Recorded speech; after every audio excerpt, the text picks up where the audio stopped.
Of all the houses in all the world to manifest inside, this satanic salesman made a terrible mistake, choosing one where the Huntrix tour bus just happened to be driving by. Johnny cowered in the corner as the grinning man in the suit towered over him. To the untrained eye, he may have looked human, but the energy he was exuding couldn't be anything but demonic. He'd been like this for hours, and Johnny had held strong, but everyone breaks eventually. "Come on, Johnny boy," the man in the suit said, voice dripping with greasy charm. "Everyone wants something. Just ask and you shall receive. Then it'll all be over and you can go back to some version of your cozy little life." Johnny felt a strong temptation. Maybe just honoring the intruder's strange request was the way to end this campaign of terror. But his silence was the only thing keeping him alive and in one piece. That's because this isn't just any home intruder. It's a highly dangerous metaphysical anomaly, SCP 1879, the indoor salesman. As his name suggests, he goes from home to home, offering to sell the person their greatest desire on the behalf of his infernal employers.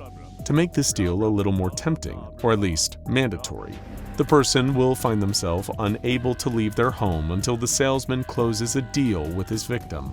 And whatever sale he makes always has a price far greater than it seems.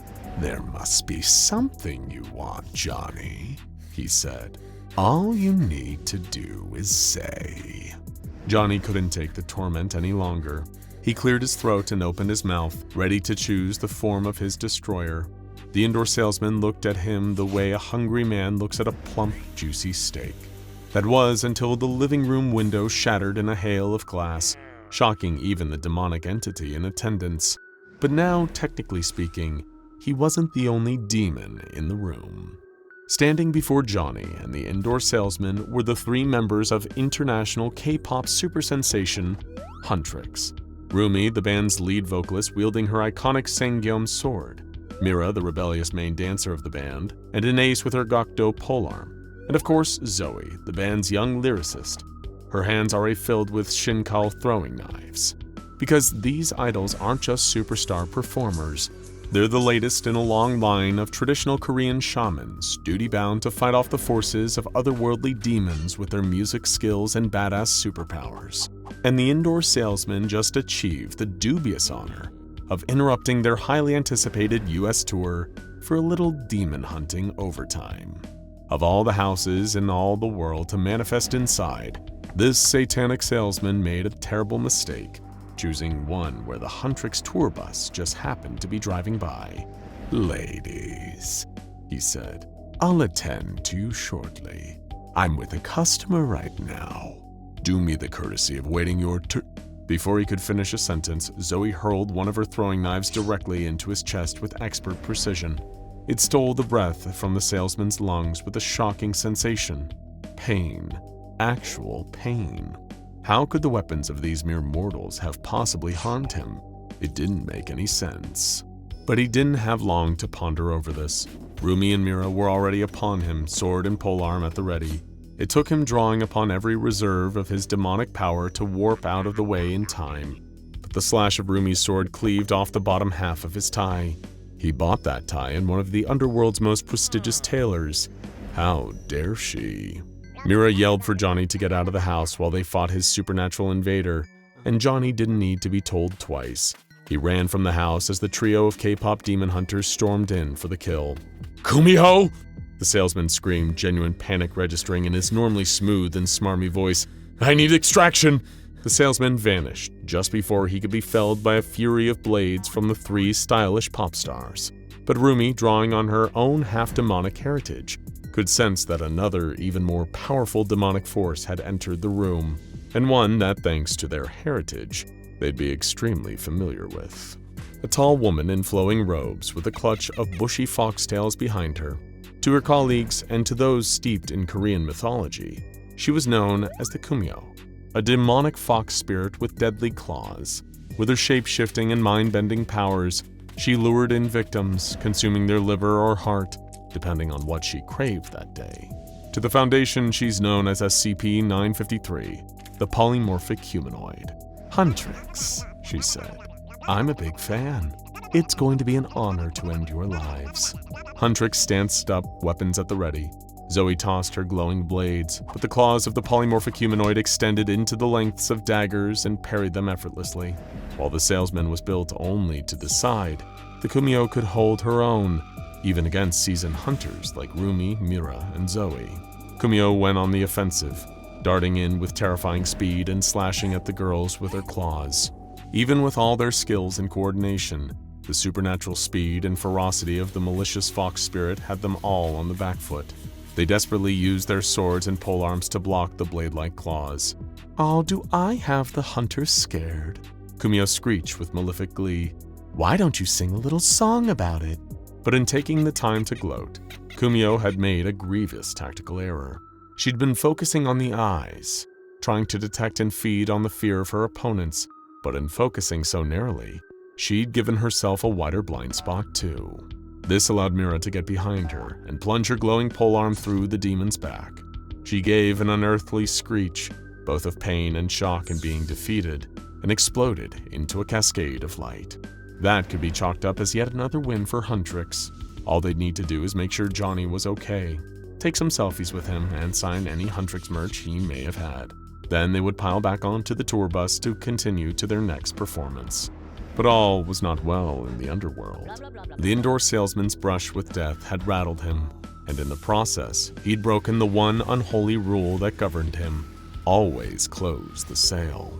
And breaking that rule earned him an immediate audience with his supervisor, one of Hell's finest middle managers, Demon Dan of SCP 5049, also known as Demon Dan's Discount Homunculus Depot. And in his flame-wreathed office, he was ready to hand out a disciplinary. "What in the heaven are you doing out there, you Goji Maka Snackaroon? We've got quotas to hit. I'm busting my hairy demonic ass down here trying to file away all these souls we need for the big guy. And you're out there peeing your pants when you should be making top-quality Faustian bargains," Dan seethed. "Give me one good reason why I shouldn't reassign you to torture tool cleaning duty for the next 1,000 years. The indoor salesman, one of thousands of similar demons with his job operating across the globe, felt like he had such a reason. "Boss, there were hunters there, demon hunters. They almost exorcised me. I think they might have smoked my Kumio. They could be a real threat to us if we don't stop them soon." Demon Dan raised an eyebrow at that. People who could actually harm demons, and they weren't with the SCP Foundation? How interesting. Humans could be such surprising creatures. "Do we know where they're headed?" Demon Dan asked. "Las Vegas, I think," the salesman said. "Some big music show down there." That got a laugh out of Demon Dan. "Nothing to worry about then," he said. "Our people own that city." And he wasn't just speaking figuratively there. The SCP Foundation logs a large portion of downtown Las Vegas as SCP 4661, also known as Sin City. The area is so saturated with vice that it's become an all-you-can-tempt buffet for thousands of demons who operate out of the casinos along the strip to gorge themselves on concentrated sin. Most of those casinos are literally under demonic management, allowed to run so long as they don't drag the entire city into the underworld. Certainly an interesting place for a trio of demon hunters to put on a show, but Huntrix definitely ascribed to that old showbiz truism, the show must go on. When they arrived in Vegas, they quickly noticed that something was seriously off about this place's vibe, even more so than normal people feel when they visit Sin City. The absolute groundswell of demonic energy was hard to even quantify, as though they were standing in the very heart of darkness itself. Despite the demon battle that they'd already engaged in out in the suburbs, they were still ahead of their tour schedule, so they decided to kill some time in one of the casinos. After all, what was the point in heading all the way to Vegas if you weren't going to take part in the city's most notorious pastime? Though, as you've probably already guessed, things were never going to be easy for Huntrix out on the casino floor. Demon Dan had sent word ahead to his friends in the industry, and they'd spent the last few hours preparing to swarm the trio of hunters as soon as they ended up in their demonic clutches. Those preening pop stars could surely never beat them here in their own domain. After all, who's the bigger pit boss than the boss of the pit itself. The Huntrix Scows were ambling past a row of slot machines off to the side of the blackjack tables when the first horde of imps and fiends attacked. Some had blades and classic devil pitchforks, others just attacked with a flurry of fangs and claws. No one of these demonic jobbers could hope to ever take one of the hunters alone, but as a relentless collective horde, they might just have a chance to actually prove a threat to the trio of seasoned slayers. Rumi, Mira, and Zoey drew their weapons and fought as a ferocious and well-organized team against the demonic wave washing over them all. They sent every demon that faced them back to the underworld with slashes, lunges, and expert throws of their spiritual weapons. So many of these demons that spent centuries taunting and killing humans who had no way to fight back. They were shocked to actually feel pain for the first time in their long and terrible existences on Earth, moments before they were committed to terrible non-existence. Still, they had numbers on their side, and no intention of conceding that advantage. They kept piling on, trying to find some kind of opening, but Huntrix worked as a perfect unit, covering each other's blind spots and fighting relentlessly. And while all of this was happening, another much more powerful entity was sitting in the sidelines, sipping a martini and watching with deep amusement. When the last demon in the ambush force fell, Huntrix stood panting, catching their breath, and wishing they had snacks. That was when he chose to step forward and make himself known. Bravo, bravo. What incredible entertainment. Best thing I've seen in Vegas since that tiger mauled Siegfried and Roy. The figure clapped, clapping his hands that dripped with black slime. They told me you girls were performers, and they weren't pulling my leg. The K-pop demon hunters beheld a terrible sight.